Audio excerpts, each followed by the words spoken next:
The Pointer Sisters are probably best known for this hit. I'm so excited, and I just can't hide it. I'm about to lose control, and I think I like it. And more than 30 years later, Sister Ruth is still so excited, or so says the title of her book, about her life as a Pointer Sister. She was in town ahead of a free concert this weekend and joined me to talk about it. Ruth, it's great to have you. Thanks for being. I'm so relieved. I was going to wear the exact same outfit, so it's so lucky. I knew you were. It worked out that I chose not to. So when America met you and your wild and wildly talented sisters, we didn't know where you came from. Kids, both parents ministers, fairly strict, from what I understand, religious household. Were you guys ready for what you found? No. What does that mean? I have no idea. I really don't, because I've been thinking about it, even knowing that I was coming here and what I was going to say. And we didn't plan for this. You know, it was some magical blessing. But you were planning for some. One of the little anecdotes I love in this book is you talk about when you were a kid inviting yourself over to other kids' houses Oh, for you dinner. caught that? I'm saying, but what was that about? There's obviously got to be a method to the madness. What was that about? You know what? We were just kids, and my mother really, well, her and Dad both, they just gave us freedom of creative freedom to do things. So inviting yourself over to dinner was and creativity? She never told us not to do it. You know? So Bonnie, June, and Anita started before you, and then you joined. What was the point at which you knew we're not just good singers at the church on Sunday, but we really got it? Well, I think when my sisters started singing around in San Francisco, Bonnie and June first, and then Anita joined them, and then I eventually joined them. But it all started in the church, with at my dad's church, and I would sing at local dances and things around in Oakland with a girlfriend of mine, even before Bonnie and June. But is there a moment, or is it just a process where you say, we are really, really... I mean, you ended up being, Billboard said, fourth most successful all-female group in history.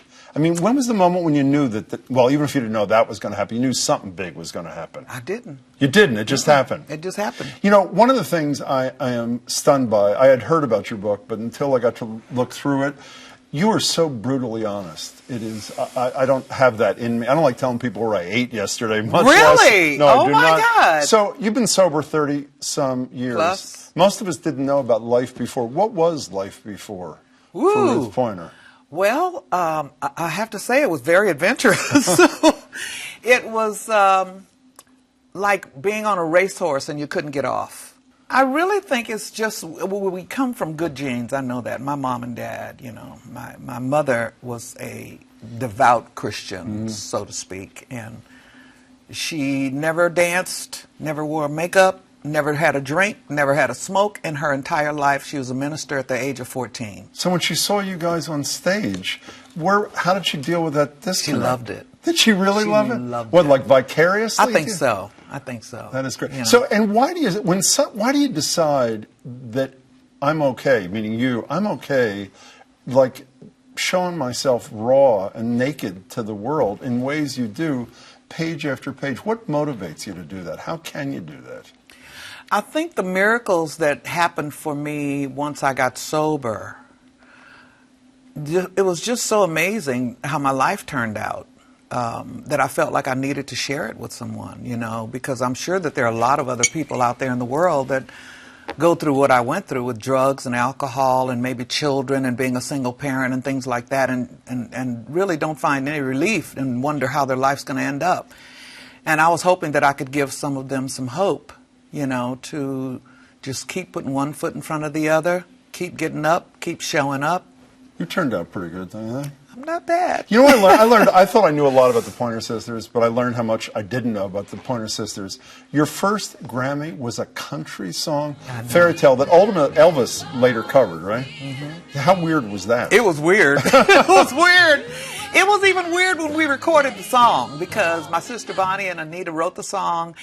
And we were, of course, looking for material to put on our album, and David Rubinson said, well, this little song is really unique, and I think what we need to do is go to Nashville and record it with authentic country musicians, and that's what we did. Speaking of Nashville, you also mentioned you were, I think, the first black women to sing at the Grand Ole Opry. Did people in the audience know you were black? before you took to the stage? Not until they saw us. And what was and what was the reaction? They were really surprised.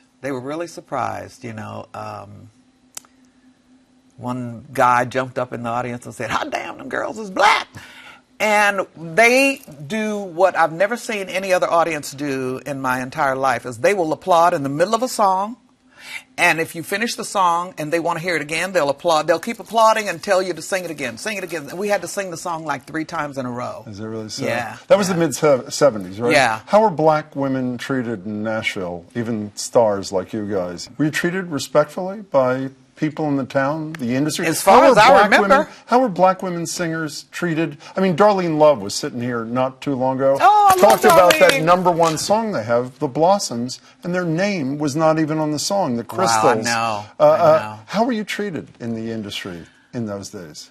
We were treated okay. I mean, I think there are a lot of issues between how women are treated and men are treated in the industry, and especially how African Americans are treated in the industry, or any kind of Today other, or then or both? Always, always. I think the advantage comes from the home. I think I wrote a little bit about it in my book, where a lot of white families have lawyers and doctors and accountants in their families somewhere, people that know something. We have none of that.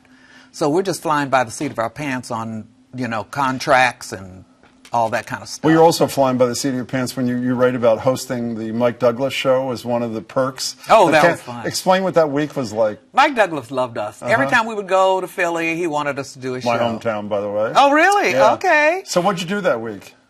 Wow. We just had my mom, my dad. As your guests. Muhammad Ali, Angela Davis, Paul Silas, my first cousin who was a Celtic. Played for the Celtics. Yes. And it was just a fun week. Just a fun week. So the Pointer Sisters is now the Pointer family. You perform with your daughter and your granddaughter. In fact, you're performing Saturday night for a lot of the mayors that are in town. We'll tell you where Sunday. that is. Sunday. My apologies in a couple of seconds. What's that like? It's a lot of fun because, as we all know, time takes away a few things from the body, and I can't do things that I used to do. I do what I can, but my daughter and my granddaughter are young and vibrant, and they pick up the slack, not vocally, but, well, they vocally too, but, like dancing and being sassy and sexy and all that kind of stuff. So what's the moral of the Ruth Pointer story through Still So Excited? What's the takeaway? What did you want people to go home with? Well, Still So Excited, So Excited being a song that we wrote, and I said Still So Excited because through the years, things happen, and sometimes the excitement can die down. And I'm happy to say that I'm still excited. I want to say, as a fan, I am still excited. You guys are the best. Yay. Ruth, it is really a thrill to meet you. Thank you Thanks so so much. much. Thank Ruth you. Pointer. The book again, I'm Still So Excited. My Life as a Pointer Sister. And you can see the Pointer family. That's Ruth, along with her daughter and granddaughter, for free this weekend. They're performing Sunday night at 8:15 at Copley Square as part of a series of events being put on by the U.S. Conference of Mayors.